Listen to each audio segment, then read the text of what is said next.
You got the impression Philip Hammond could have done with some of the expensive stuff from the wallpaper company of predecessor George Osborne's family as he attempted to cover the cracks in the Conservatives' economic record yesterday.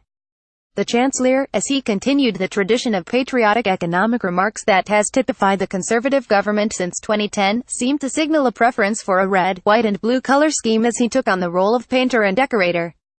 Mr. Hammond talked about building on Britain's great global success story. Exiting the European Union was addressed only fleetingly at the start of his budget speech. But Brexit was very much the elephant in the chamber.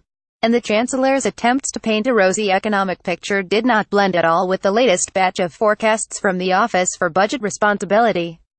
The OBR highlighted the fact it had lowered its UK growth projections for every year of the forecast period, all the way out to the early 2020s. It is worth noting many of the cracks that Mr. Hammond had to paper and gloss over started with Mr. Osborne's austerity, which choked off UK economic growth and ensured the public finances, which were hit very badly by the global financial crisis, got into far worse shape still. Mr. Hammond talked about Labour's Great Recession.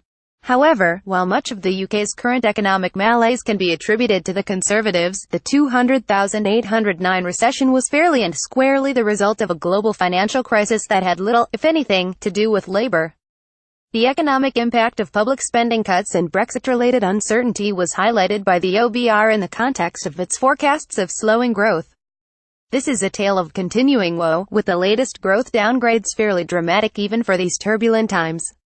Growth is now projected by the OBR to slow from 1.8% in 2016 to 1.5% this year, before decelerating to 1.4% in 2018.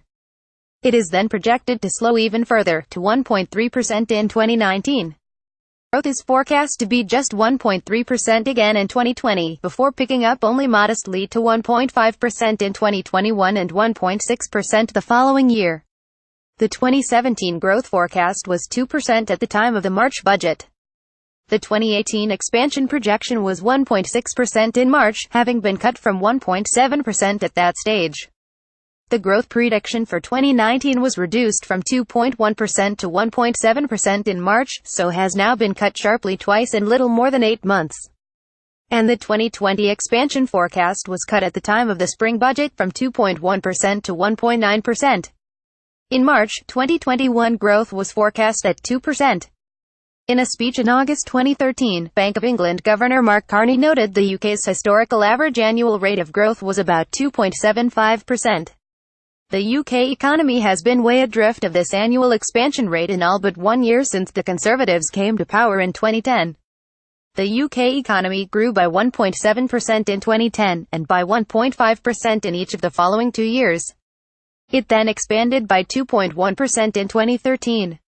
In 2014, the UK did achieve growth of 3.1%, but expansion then slowed to 2.3% in 2015, before its further sharp deceleration last year.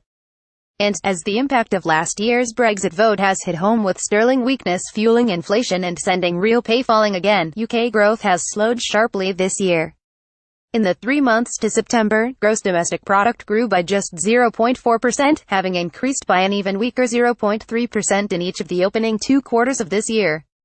Not surprisingly, given the weaker growth projections, and in spite of Mr. Hammond's attempts to reaffirm the Tories' fiscal responsibility, the OBR's forecasts of public sector net borrowing have ballooned still further.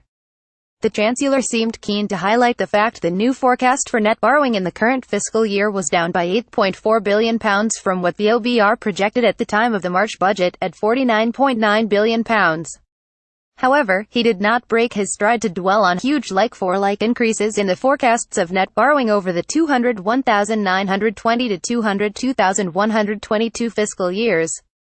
Taking into account changes in methodology, the net borrowing projection for 201,920 has been raised from a restated £16.3 billion in March to £34.7 billion, while the forecast for the following fiscal year has been increased from £15.5 billion to £32.8 billion. The net borrowing prediction for 202,122 is up from £11 billion to £30.1 billion on the same basis.